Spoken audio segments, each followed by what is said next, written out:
특별히 예언의 은사는 잘못 사용되면 사람의 생을 망치게 되는 위험한 칼과 같은 요소가 있기 때문에 이 은사에 대해서 제대로 논하려면 정말 책 한 권 분량의 글이 필요하고 어떤 사람이 진정으로 예언에 대해서 이해하고 성숙한 예언자로 세워지는 데만도 10여 년이 넘는 세월이 걸린다 할 것입니다. 예언을 포함한 기체의 은사에 관해서 논하기 전에 먼저 말도 많고 탈도 많고 오류도 많고 문제도 많이 일으키지만 그래도 꼭 필요하고 건전하게 사용되어야 하는 양날선 검의 예언의 은사에 대해서 꼭 드리고 싶은 말을 적고 넘어가려 합니다. 우리가 예언의 은사라고 하면 일반적으로 예언이라는 말 때문에 장차 일어날 무슨 일이나 그러한 것들에 대한 계시가 주된 역할이라고 많이들 오해를 하십니다. 하지만 일반적으로 예언은 그러한 것들이라기보다는 어떤 사람의 지금의 영적 혹은 자연적 상황을 성령의 도움으로 분별하고 그 사람이 영적 생활의 용기와 힘을 얻도록 안하고 권면하고 덕을 세우는 것입니다. 실상 예언은 이러한 역할이 적극적으로 권장되어야 하고 교회 안에서 서로가 사랑 안에서 섬기는 마음으로 서로가 서로를 위해서 예언의 말씀으로 용기와 힘을 북돋아주며 서로 영적 임파테이션을 나눔으로써 함께 세워져가고 함께 성령 안에서 열심을 품고 주를 섬기게 되는 것입니다. 그리고 예언에서 반드시 기억해야 할 것은 미래적인 예언은 가령 당신은 앞으로 이러저러한 주님의 일을 감당하게 될 것입니다라는 소명적 예언을 예로 든다면 대부분의 예언은 조건부라는 것을 알아야 합니다. 말을 하든지 아니하든지 간에 여호와를 경외하고 그 말씀을 지켜 행하면 이라는 조건부 예언이 대부분이라는 것입니다. 사람들은 이 조건부를 무시하기에 많은 경우에 성령 안에서 참된 예언이 선포되어도 성취가 되지 못하고 누리지 못합니다. 어떤 상황에 관계없이 절대적으로 일어날 계시록과 같은 예언도 있지만 이는 극히 이례적입니다. 대부분의 미래적 예언은 조건부입니다. 그 조건에서 실패하면 그 예언은 성취되지 않습니다. 나아가 꼭 드리고 싶은 말씀은 하나님의 음성이나 나아가 환상이나 꿈이나 예언이나 지식의 말씀이나 지혜의 말씀이나 성령의 역사 속에는 우리의 연약함으로 인하여 틀리고 오류가 많이 나타난다는 것입니다. 절대화하여서는 아니 된다는 것입니다. 예언하는 사람이나 듣는 사람이 우리의 개연성을 마음에 두고 잊어서는 아니 됩니다. 세계적인 명성을 누리는 예언자도 다수 틀립니다. 왜 그럴까요? 이는 우리의 영적 상태가 늘 맑고 청결하기 어려우며 따라서 때로 분별을 제대로 하지 못하기 때문입니다. 우리는 어떤 영적 정보가 들어올 때 늘 하나님, 나, 그리고 사단으로부터 들어오는 정보를 분별하여야 하는데 사람인지라 때때로 실수를 하기 때문입니다. 그래서 특별히 예언의 경우에는 반드시 분별이 필요합니다. 또 저는 이것을 사실적 예언과 소망적 예언이라고 차별지어 부르는데 하나님이 때로는 사실과 다른 소망적 예언을 하게 하시는 경우가 덜어 있는 것 같습니다. 가령 어떤 사람이 아파서 죽어갈 때 하나님은 그 사람이 죽음을 믿음 안에서 평안히 받아들일 수 있는 장성한 사람이면 죽을 것이라 예비하라 일러주시지만 누구나 두려워하는 죽음, 그러한 연약한 심령의 경우에는 대부분 나을 것이라라고 사실과는 다른 소망적 차원의 예언을 주시기도 합니다. 이는 어머니가 자식이 죽을 병에 걸렸을 때 숨기고 곧 나을 거야 말해주듯 하나님도 나을 것이라는 소망 가운데서 지내게 하시다가 데려가시는 것이지요. 그래서 병든 사람에게는 대부분 나을 것이라는 말씀을 주시지만 사실적 예언이 아닌 경우도 많습니다. 나아가 자신이 어떤 일에 대하여 강한 욕망이나 열정을 품고 있을 때는 자신의 생각을 하나님의 음성으로 오인하여 듣게 되는 경우도 있습니다. 아무튼 모든 영적인 것들에는 우리의 연약함으로 오류가 있을 수 있으며 따라서 분별은 절대적으로 필요합니다.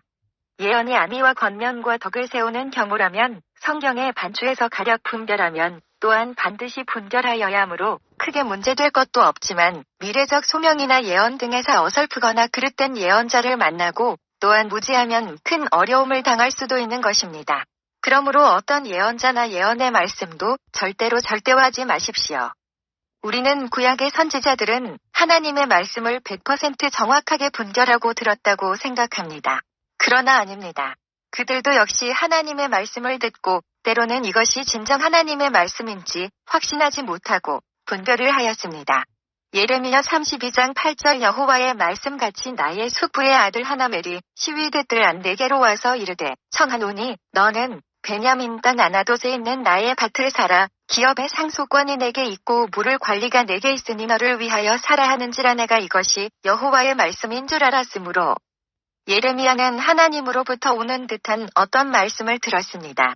확신하지 못하고 있었는데 그 말씀대로 사건이 진행된 속에서 내가 이것이 여호와의 말씀인 줄 알았다라고 고백하고 있습니다. 이처럼 하나님의 음성을 포함한 모든 은사에는 하나님, 나, 그리고 사단으로부터 오는 것들이 있고 때로는 우리가 분별에 실패하기 때문에 반드시 분별하여야 하고 신중하여야 하고 특별히 예언의 경우 예언자나 예언을 듣는 사람이나 그것을 절대화하여서는 아니 됩니다. 이제 이러한 예언이나 지식의 말씀, 지혜의 말씀 등 빛에 관한 은사가 일반적으로 어떻게 역사하는지에 대하여 부족하나마 저의 작은 경험을 통해서 나누고 보고 싶습니다. 첫째는 이러한 역사는 내 마음대로 되는 것이 아니라는 것입니다. 방언이나 통변은 내가 하고 싶을 때 언제나 할 수 있지만 예언이나 여타의 다른 은사들은 내가 하고 싶을 때 되는 것이 아니라 하나님의 성령이 그 원하시고 나타나셔야만 가능하다는 것입니다.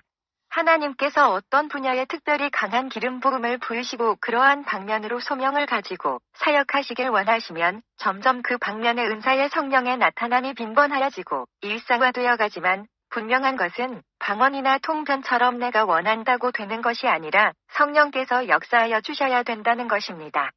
앞에서도 말씀드렸지만 예언이나 여타의 은사들의 나타남은 개인에 따라서 다릅니다. 어떤 사람은 일반적으로 음성을, 어떤 사람은 환상을 통하여, 어떤 사람은 내적 증거를 통하여 등 다양합니다.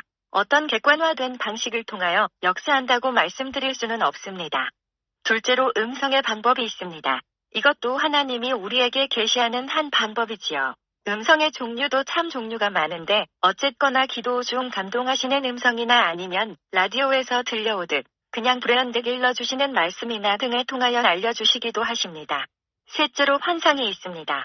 환상에도 정확하게 공부는 하지 못했지만 그 종류가 무척 많아 7가지 정도 된다고 합니다. 그냥 실제 세상을 보는 가운데 함께 보는 열린 환상, 시신하거나 황홀경 속에 들어가 보는 환상, 비몽사몽간에 보는 환상, 영이 심령으로 보는 내적 환상 등 종류가 많습니다.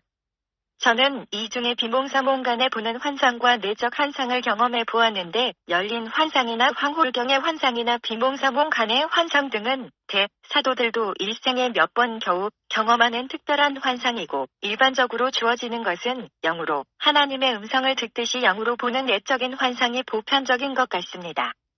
그것은 하나님의 음성도 실제 귀로 들리는 현실적 음성, 그리고 영으로지만 외부에서 실제로 들려오는 음성 등 다양하지만 그것은 특별한 간간의 경험, 일반적으로 듣는 음성은 우리가 영으로 듣는 내적 음성인 것과 같은 이치입니다. 물론 특별히 환상의 부분에 열린 기름 부음을 받으면 다른 사람들보다 환상을 자주 보게 되기도 합니다.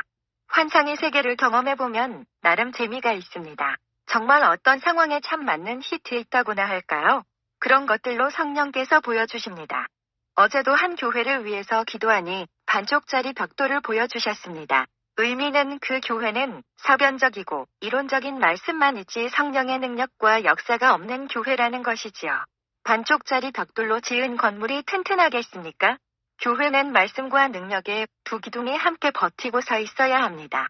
넷째로 감정이나 영적 전이가 있더군요. 한 번은 어떤 아픈 분을 위해서 기도하는 가운데 그냥 그 사람이 어떻게 아픈지 몸이 아닌 머리로만 느끼게 해주시더군요. 온 사지와 몸에 힘이 하나도 없었습니다. 몸으로는 아직 느껴보지 못하였습니다. 신효에 특별한 기름 부음이 있는 분들의 경우에는 몸으로 직접 같이 통증을 느끼기도 하지요. 다른 한 경우는 참 재밌고 다소 놀라웠는데 그냥 그 사람의 감정이 영적 상태가 제게 더 쉬워져서 갑자기 그 사람이 되어서 기도하게 되는 경우가 있더군요.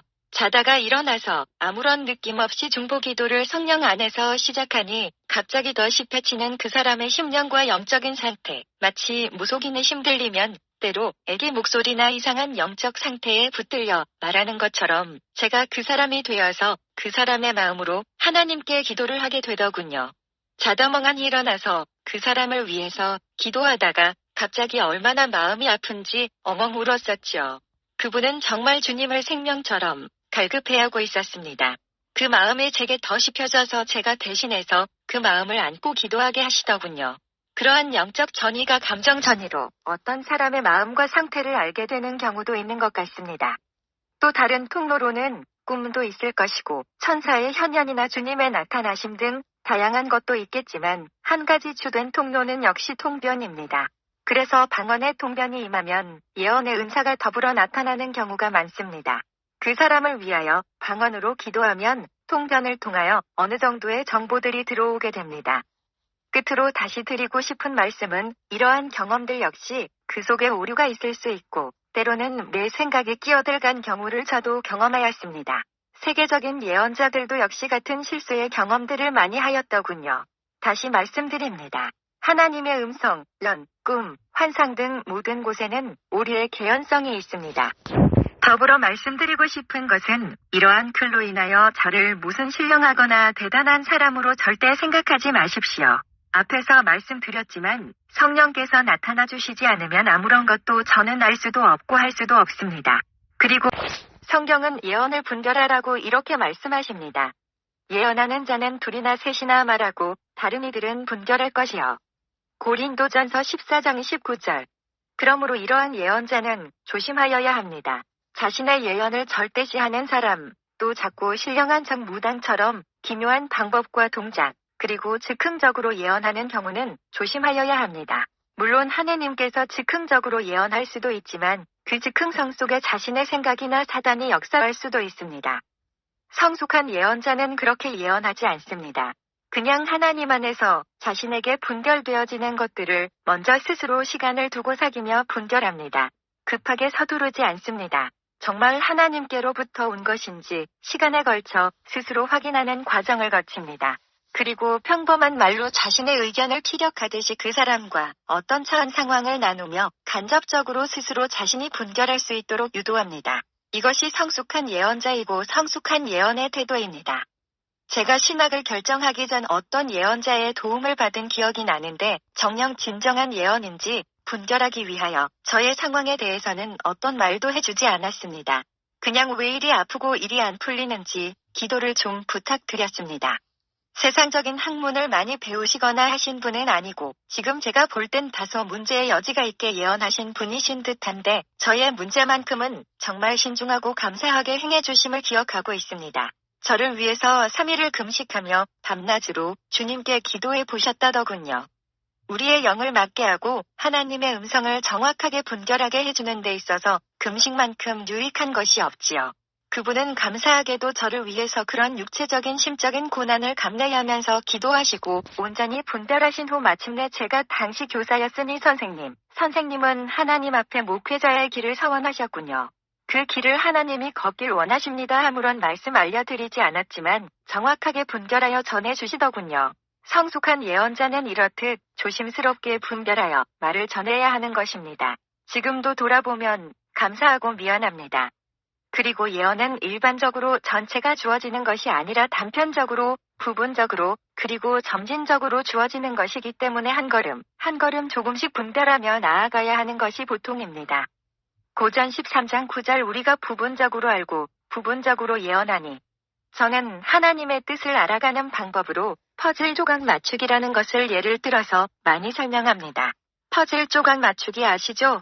앞에서 말씀드린 것처럼 음성이나 예언이나 꿈이나 환상이나 그 모든 것들의 오류의 개연성이 있기 때문에 어떤 하나에 의존하지 말고 여러 가지 조각을 가져다가 맞추어 보는 것이지요. 그러면 그 조각들이 어떤 하나를 향하여 점점 지향하고 가리키는 것을 보게 되고 알 수 있지 않겠습니까? 하나님의 뜻을 그렇게 조심스럽게 그리고 분별하여서 살펴 알아가야 하는 것인 것입니다. 위험의 요소가 많은 예언의 경우에는 더욱 그러하지요. 저는 목회자의 길을 선택할 때 성격이 다소 우유부단한 탓도 있지만 조심스러웠기에 다양한 것들을 조합하여 뜻을 분별하였는데 환경, 너무도 선명한 계시적인 꿈, 마음의 깊은 소원, 내적 증거 등 그 모든 것들이 꼭 한 길, 목회자의 길을 가리키고 있었습니다. 분별하는데 2-3년의 시간을 두고 분별하였습니다. 때로는 빨리 결정해야 할 예외적인 사안도 있지만 이것이 일반적이고 보편적으로 옳게 분별하는 방식입니다. 예언을 포함한 하나님의 뜻을 제대로 알아가는 합리적인 방법은 퍼즐 조각 맞추기 방식이 큰 오류와 실수를 범하지 않는 것임을 먼저 기억하시고 둘째는 모든 것들 위에 자신이 하나님 안에서 성령의 내적 증거를 통하여 확신을 가진 후에 행하시라 말씀드리고 싶습니다. 우리 속에는 누구나 성령께서 내주하심으로 가르치시고 인도하십니다. 스스로의 인생 누구의 말 한마디에 맡기지 마시고 퍼즐 조각을 맞추어 가듯이 조심스럽게 헤아려 분별해 가시면서 자신이 성령 안에서 확신을 가질 때 비로소 행하시는 것이 좋습니다. 나중에 누구 때문에 인생 망쳤다 하소연한들 무슨 소용이 있겠습니까? 내 백성의 지식이 없으므로 망하는 도다의 말씀처럼 직장 생활 잘하고 행복한 가정 꾸려나가는 가장한테 당신은 사명자야 감당 안 하면 죽어 이런 위협식이 무식한 예언자들 때문에 얼마나 많은 가정이 파탄나고 어려움을 겪었고 지금도 겪습니까? 또 예언을 빙자하여 물질을 뜯어내고 그러한 것들에 속아서 하소연하는 분들이 얼마나 많습니까? 하나님의 말씀을 깊이 공부하고 특별히 예언에 관해서는 전문 서적 등을 통해서 제대로 된 지식을 갖추어 제발 어려움들 당하지 않으셨으면 좋겠습니다. 실제 사역과 현장에서 사람들을 많이 다루어 보지 않아서 경험도 적고 미약하며 많이 부족한 사람일 뿐입니다. 적게라도 성령의 나타나심 가운데 사역을 감당하게 하시는 주님께 엎드려 모든 영광 돌릴 뿐이며 떨리는 마음으로 더욱 주님을 의지할 뿐입니다. 그래서 아직 숙련되었다 생각하지 않기에 가령 어떤 사람을 향한 지식의 말씀이나 예언이나 권면을 성령 안에서 받아도 큰 문제가 되지 않을 것을 권면해 드리기도 하지만 많은 것들은 그냥 혼자 품고 기도합니다. 기도하다 보면 그 사람의 문제가 성령 안에서 분별되기도 하지만 그냥 품고 기도만 합니다. 그리고 전달의 문제도 잘못 전하면 사람들이 상처를 받거나 적대 감정을 가지게 되기 때문에 아직은 배워야 할 것들이 많은 숙련되지 않은 사람, 그냥 중보기도해주며 가슴에 묻어두는 경우가 많습니다. 어릴 적에는 그냥 성령 받으면 모든 것이 다 쉽고 완전 무결하고 그런 줄로 알았는데 영적인 세계도 너무도 복잡하고 알아야 할 것들이 많으며 혼미하고 분별이 필요한 세계, 왜 수년 전에 주님께서 사람의 몸을 고치는 의사도 6년 이상을 공부하는데 영원한 생명을 다루는 내가 아니냐? 깊이 성경을 연구하고 공부하라는 말씀을 말씀하셨는지 이제야 가슴으로 이해를 합니다. 마지막으로 어제 밤에 기도하면서 이 글을 위해서 주님께 답으로 주실 말씀을 간구하는 가운데 주신 말씀을 나누면서 글을 마름합니다. 하나님은 예언과 빅들에 관한 은사의 글을 통해서 저와 여러분이 하나님은 살아계시며 지금도 우리의 삶을 인도하고 계심을 다시 한번 알기 원하셨습니다. 성경이 있는데 왜 하나님의 이런 예언이나 계시가 필요할까요? 그것은 우리가 성경을 통하여 모든 것들을 제대로 분별할 수 없기 때문이기도 하며 또 한편은 성경의 모든 구체적인 상황에 대하여 해답을 주지 않기 때문입니다. 예수님에 대하여 구약 성경 곳곳에 예언이 되어 있지만 정작 그분이 오셨을 때 사람들은 알지 못했지요. 실상 예언은 다소 모호성을 가지고 선포되는 경우가 많기 때문에 우리가 그러한 눈으로 보니 그 예언이 예수님에 대한 예언으로 알게 되지만 아직도 유대인들이 믿지 않는 것은 예언의 모호성과 우리의 아둔함 때문이지요. 성경의 누구보다도 해박했던 사도 바울도 예수님을 메시아로 알지 못했지요. 그는 비로소 다메섹 사건의 계시적 사건 앞에서 눈의 피늘이 벗겨지고 진리를 보게 되었지요. 사도 베드로도 예수님이 살아 생전 이방인에게도 복음이 전파될 것이고 또 승천하시면서 천하 만민에게 복음을 전하라고 말씀하셨는데도 선민사상, 곧 유대인만이 구속받을 민족이라는 생각에서 벗어나지 못할 때 하나님은 환상의 계시로 바른 깨달음을 주셨지요. 이처럼 우리가 성경을 보아도 때로 제대로 계시를 받지 못하기 때문에 예언, 환상, 계시 등의 방법으로 하나님은 간섭하시고 인도하시는 것입니다. 또 한편은 성경이 모든 구체적인 개개인의 현실적인 상황에 대하여 해답을 주지 않기 때문입니다.